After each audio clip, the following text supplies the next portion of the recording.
မင်္ဂလာပါရှင် Story Time with ဖူကနေကြိုဆိုပါရစေဒီနေ့မှာတော့လွတ်လပ်ခွင့်ကိုတောင်းတရင်းနဲ့မှမိမိကိုယ်ကိုအပြည့်ရှိစိတ်ရဲ့ထောင်ချောက်ထဲမှာထာဝရပိတ်မိသွားခဲ့တဲ့တမီးတယောက်ရဲ့အကြောင်းကိုတင်ဆက်ပေးသွားမှာပါအိမ်ဆိုတာနှွေးထွေးတဲ့နေရာတစ်ခုလားဒါမှမဟုတ်ထွက်ပြေးလို့မရတဲ့ထောင်တစ်ခုလားတခါတလေမှာကျမတို့ကိုချုံနှောင်ထားတာကတန်တကားတွေမဟုတ်ပဲကျမတို့ဖုံးခွဲထားခြင်းနဲ့လျှို့ဝှက်ချက်တွေတာဖြစ်ပါတယ်ဒီရင်နှင်းစရာကောင်းတဲ့ဇက်လန်းလေးကိုဖူးနဲ့အတူအဆုံးထိလိုက်ပါနားဆင်ကြည့်လိုက်ကြအောင်ရှင်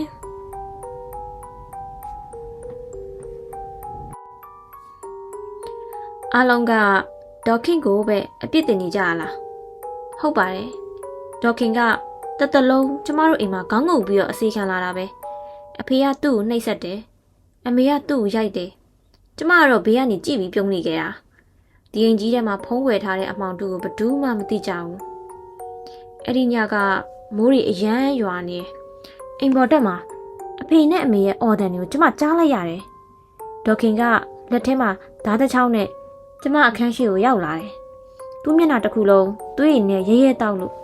သူကကျမကိုကြည့်ပြီးတုံတုံရင်နဲ့ပြောတယ်မမလေးကျမတက်လိုက်ပြီသူတို့ကျမကိုနှိပ်စက်လွန်းလို့ကျမတက်လိုက်ပြီရဲ့ဒေါခင်ကတနာစရာပဲနော်သူကကျမကိုကဲတင်ရှင်လို့ထင်နေတာ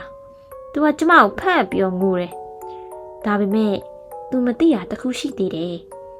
အဲ့ဒီဓာတ်ကိုသူ့လက်ထဲအတင်းထည့်ပေးခဲ့တာဘာလို့လဲဆိုတာသူမိနေပုံပဲ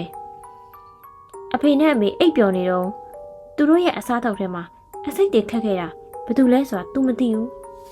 ကျမဒေါခင်ကိုကြည့်ပြီးတော့တူတူလေးပြောလိုက်တယ်ဒေါခင်အဖေနဲ့အမေက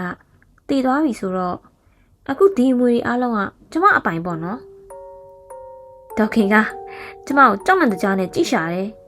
သူ့မျက်လုံးထဲမှာကျမတရေတဲ့ပူကြောက်ဖို့ကောင်းနေပုံပဲသူကထွက်ပြေးဖို့ကြိုးစားတယ်ဒါပေမဲ့သူဘယ်ကိုပြေးမှာဒီရင်ကြီးကကျမရဲ့ကစားဝင်းပဲလေအခုဒေါခင်ကအောက်ထက်ကရေတွင်းထဲမှာအနားယူနေပြီအဖေနဲ့အမေကတော့သူတို့ရဲ့အိတ်ခမ်းထဲမှာထာဝရအိပ်ပျော်သွားပြီ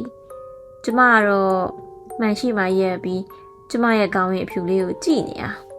သွေးဆက်လေးစိုးနေတာမမွေလေးနဲ့တိတ်တူတာအရန်လှတာပဲဒါပေမဲ့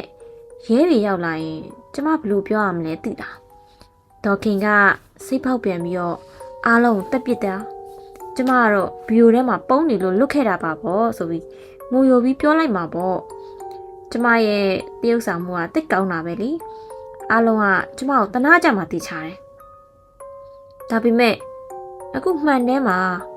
ကျမရဲ့အရေးအဖြစ်နောက်ထပ်လူ3ယောက်ရက်နေအောင်ကျမမြင်နေရတယ်အဖေအမေပြီးတော့ဒေါခင်သူတို့ကကျမကိုစိုက်ကြည့်နေကြတယ်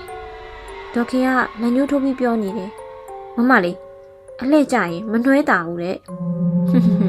ရည်စရာကြီးနော်သူတို့ကတေသွားတာတော့ကျမကိုမလွတ်ပေးကြသေးဘူးဒါပေမဲ့ကိစ္စမရှိပါဘူးကျမမှာဓာတ်ရှိသေးရပဲသူတို့ကိုနောက်တစ်ခေါက်ထပ်တက်ရုံပေါ့